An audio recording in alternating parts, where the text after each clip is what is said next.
Audiolibros en 15 minutos. Suscríbete al canal y explora un nuevo libro cada día. El ascenso del niño prodigio estableció un estándar de logros tempranos para los millennials. Comencemos con la historia de una persona que florece temprano, una persona que madura más rápido que el promedio. El escritor de neurociencia popular John Allera nació y creció en Los Ángeles, y comenzó su viaje hacia el éxito cuando ganó un premio de $1000 en un concurso de ensayos patrocinado por el Nasdaq a los 15 años. Más tarde asistió a la Universidad de Columbia, donde se especializó en neurociencia y fue coautor de un artículo sobre los orígenes genéticos del síndrome de Down. Pero Allera no era solo un genio de la ciencia, también podía escribir bien. A los 31 años, ya había publicado 3 libros e incluso había figurado en la lista de libros más vendidos del New York Times. Era el tipo de éxito que muchas personas de su edad deseaban desesperadamente para sí mismas. El mensaje clave aquí es, el ascenso del niño prodigio estableció un estándar de logros tempranos para los millennials.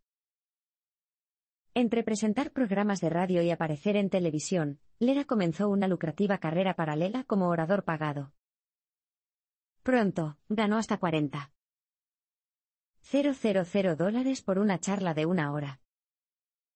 Finalmente, pudo comprar una casa de $1 millón en Hollywood Hills.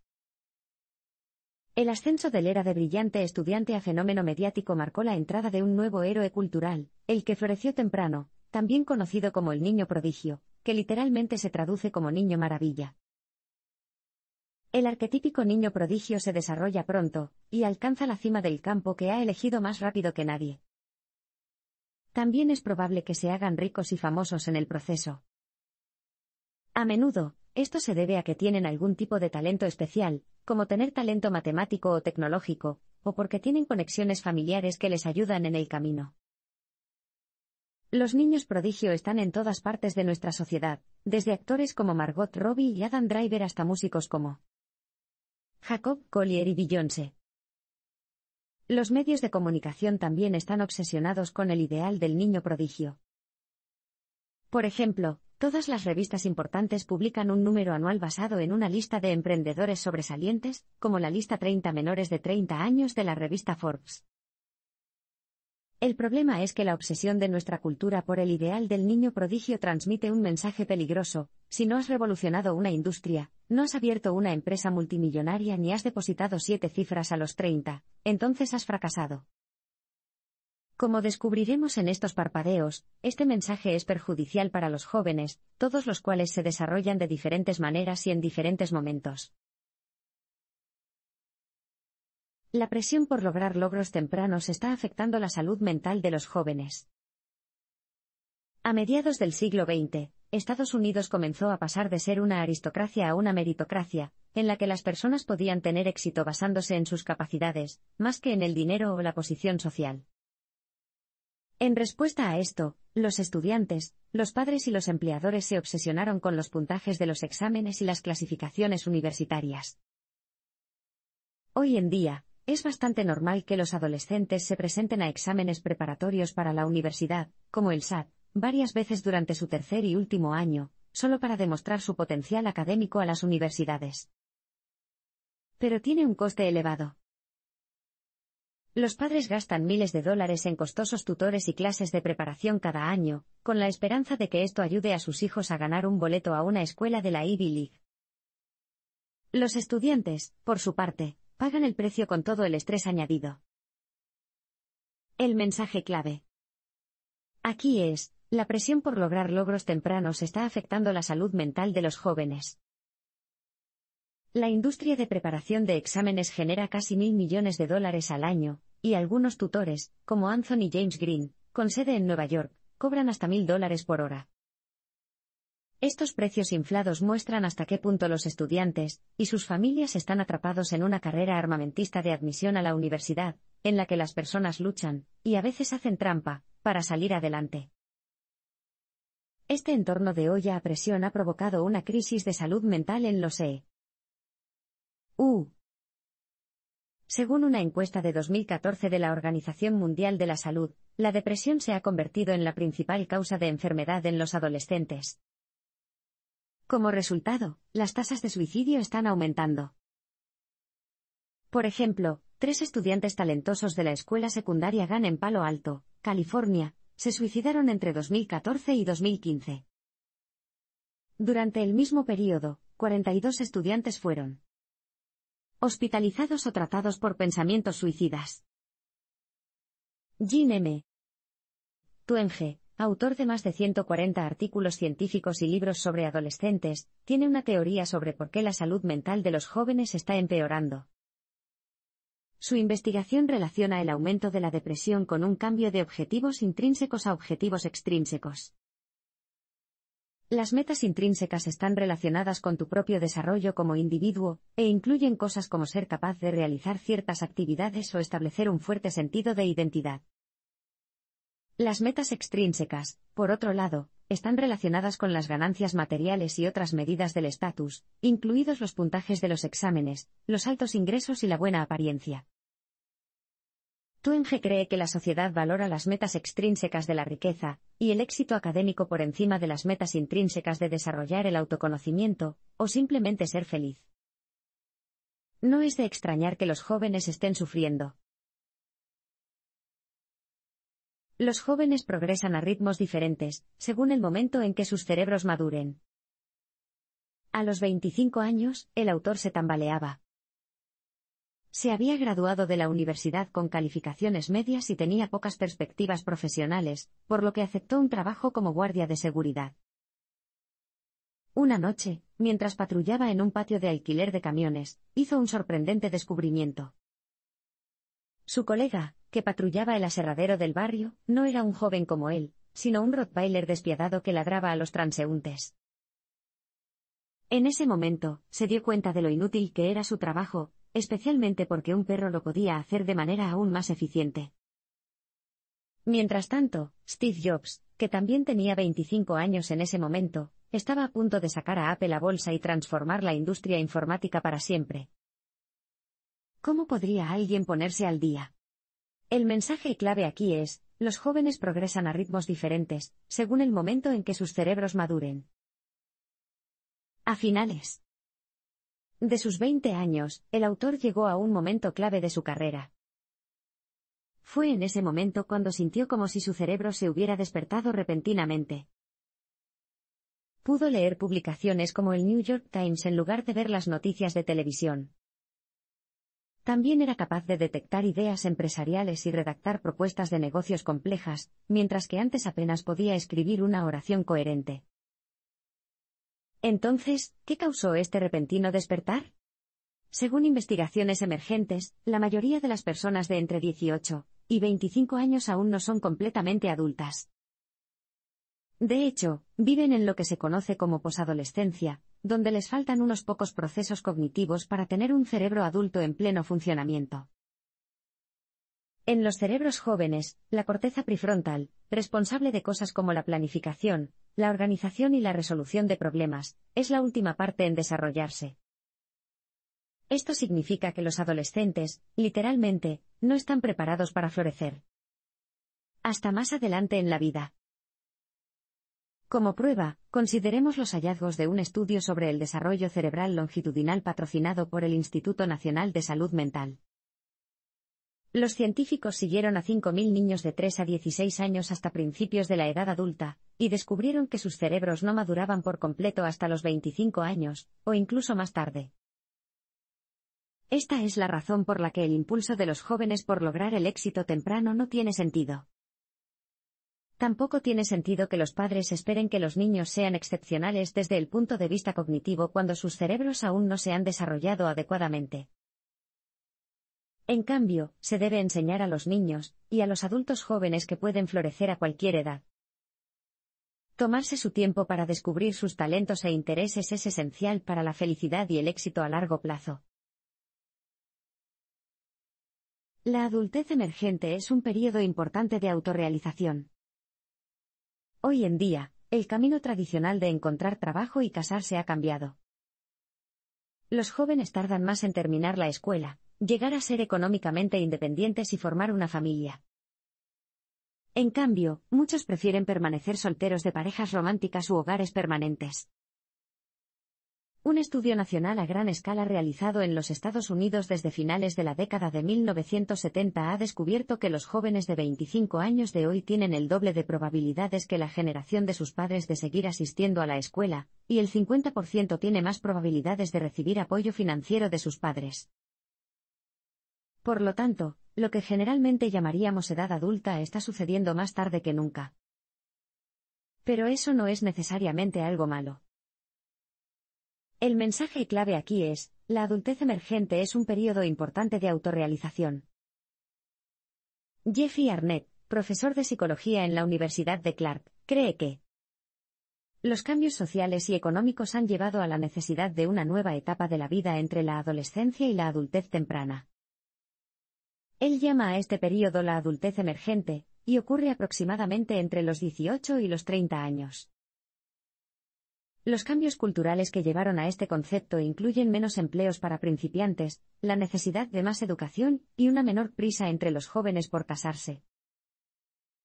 Arnett, que también florece tarde, cree que los 20 son una época importante de descubrimiento, en la que nos embarcamos en aventuras, viajes y relaciones con una sensación de libertad que quizás nunca volveremos a sentir. También cree que prolongar el período de la adultez emergente tiene una serie de beneficios cognitivos.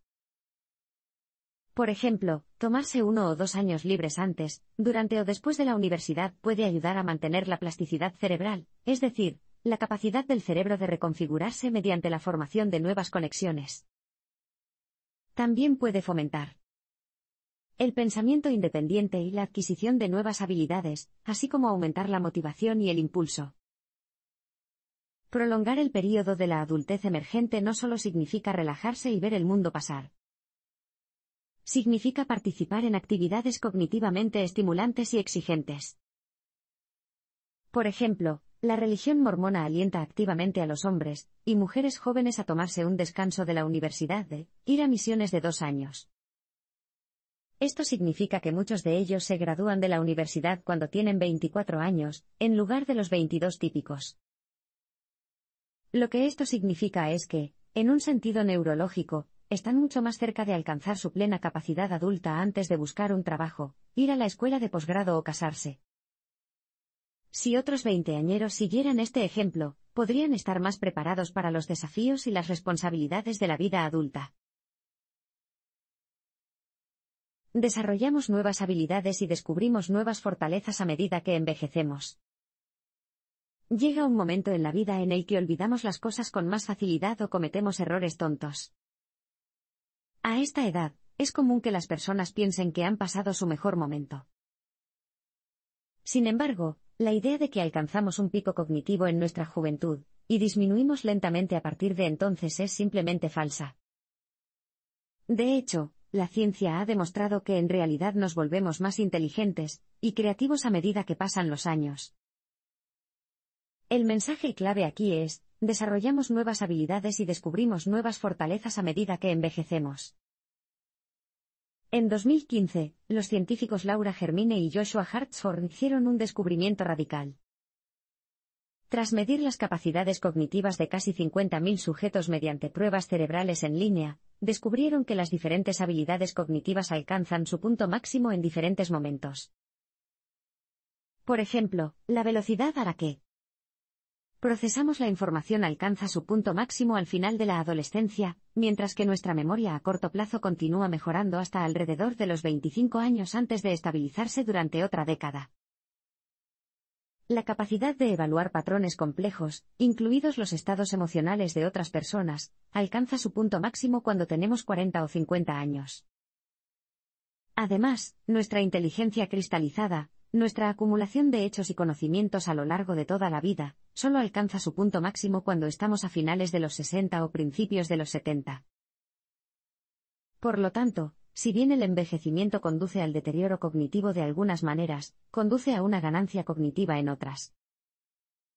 Esto queda claro si se tienen en cuenta los hallazgos del estudio longitudinal de Seattle de la Universidad de Washington, un proyecto que comenzó en la década de 1950, y que aún continúa descubriendo cuán adaptables son realmente nuestros cerebros. Sherry Willis, la actual directora del estudio, descubrió recientemente que los controladores aéreos tienden a disminuir la velocidad de procesamiento mental y la memoria a corto plazo a medida que envejecen, pero su rendimiento permanece intacto. Esto se debe a que el razonamiento espacial y la calma emocional, dos habilidades que son cruciales para los controladores de tráfico aéreo, mejoran a lo largo de la mediana edad. El cerebro adulto es capaz de mucho más de lo que creemos. Puede reconfigurarse hasta bien entrada la mediana edad, incorporando años de experiencias y comportamientos. Por ejemplo, las investigaciones muestran que la mente de mediana edad es más tranquila, menos neurótica y puede gestionar mejor las situaciones sociales. Todas estas son buenas noticias para los que florecen tarde. Mientras inviertas en tu salud, tu educación y tu curiosidad por el mundo, podrás disfrutar de muchos picos cognitivos a lo largo de tu vida. Necesitamos una nueva trayectoria profesional que permita un florecimiento continuo. Cuando eras más joven, ¿cómo te imaginabas que sería tu carrera? Quizás te imaginaste viajar por el mundo, conocer gente interesante o iniciar una empresa que cambiaría miles de vidas. Lamentablemente, muchas personas luchan por alcanzar metas como estas. Esto se debe a que la trayectoria profesional típica no lo permite. Desde pequeños, nos enseñan que debemos aceptar un trabajo y mantenerlo el tiempo suficiente para que nos paguen más. ¿Demasiada experimentación? Eso es solo una pérdida de tiempo. También nos dicen que jubilarse a los 60 años es totalmente normal. Y si bien esa visión pudo haber tenido sentido alguna vez, tiene que cambiar.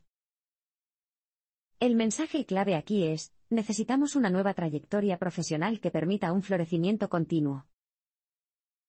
En la mayoría de las empresas, los buenos empleados son recompensados con títulos más lujosos, más autoridad y salarios más altos, hasta que llega el día en que esto ya no funciona. Una vez que los empleados han agotado su capacidad y su disposición a trabajar largas horas, las empresas no pueden seguir aumentando sus salarios, esto cuesta demasiado dinero e impide que los empleados más jóvenes obtengan ascensos. Esta es la razón por la que muchos empleadores se deshacen de las personas una vez que han alcanzado su punto máximo, una práctica que las firmas de abogados y contadores conocen como subidas y bajadas. Si bien esto tiene cierto sentido, también es un desperdicio de capital humano. Muchas personas que son despedidas a la edad de jubilación aceptada siguen siendo empleados talentosos y experimentados con mucho que aportar. Según el autor, la sociedad necesita cambiar esta mentalidad. En lugar de ver las carreras profesionales como un camino lineal y ascendente, deberíamos considerarlas como un arco, o una serie de arcos, en el que incluso los empleados de alto nivel que han pasado su mejor momento pueden seguir realizando un trabajo valioso. ¿Qué aspecto tiene un arco profesional?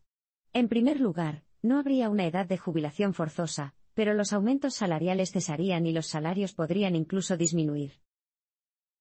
Además, los títulos acabarían por dejar de acumularse, por ejemplo, un vicepresidente podría convertirse en un consultor senior. Todos merecen la oportunidad de crecer y desarrollarse a su manera. Por eso es hora de que la sociedad reconozca y celebre el hecho de que todos somos diferentes. Y gracias a nuestros diversos antecedentes y habilidades, cada uno de nosotros puede crear un camino único hacia la floración. Separarnos de las influencias culturales puede ayudarnos a forjar nuestros propios caminos. Cuando era pequeño, a Eric Ball le enseñaron a sacar calificaciones perfectas, a ir a una de las mejores universidades, y a conseguir un trabajo que le hiciera ganar mucho dinero. Y durante un tiempo esa mentalidad funcionó. Comenzó su carrera trabajando para una agencia que contrataba entretenimiento y oradores principales. Al cabo de un año, se convirtió en socio de la firma. Luego vino la crisis económica de 2008. Las empresas dejaron de contratar artistas para ferias comerciales y, en pocas semanas, Ball perdió todo por lo que había trabajado. No sabía que estaba a punto de ganar más de lo que había soñado. El mensaje clave aquí es, separarnos de las influencias culturales puede ayudarnos a forjar nuestros propios caminos.